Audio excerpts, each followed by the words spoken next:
بسم الله الرحمن الرحیم. زه اصغر صلاح د عربي ژبې په زده کړه کې تاسو ته ښه راغلاست وایم. العربیة بین یدیک. نن دریم درس دی، الحوار الثالث.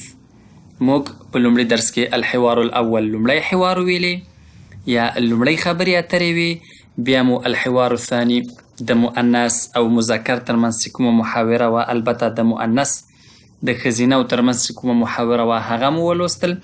نن دریم حوار کې یو چې بیا هم روغبړ او سلام علیک دی. په دې کې د یو بل نه پوښتنه کوي چې ته د کوم ځای نه یې او د کوم هیواد نه یې.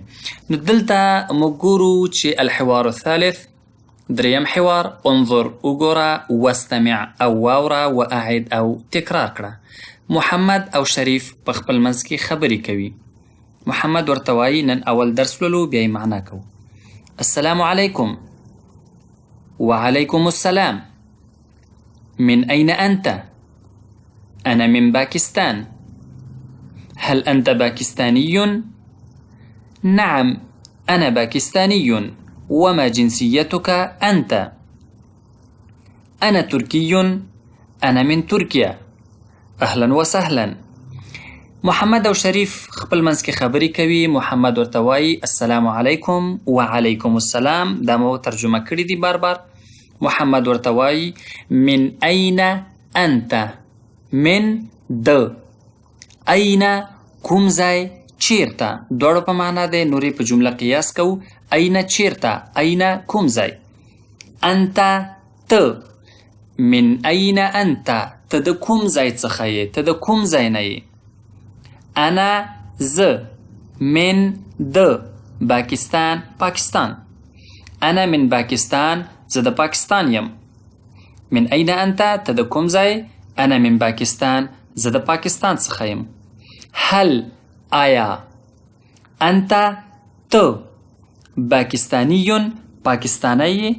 هل انت باکستانی، آیا ته پاکستانی؟ سوال دی. نعم هو. أنا ز باكستاني باكستاني. نعم أنا باكستاني. هو ز باكستاني. وما جنسيتك أنت؟ او ستا هویت یا ته د کوم ځای یا ستا جنسیه، مطلب دلته هغه د کوم هیواد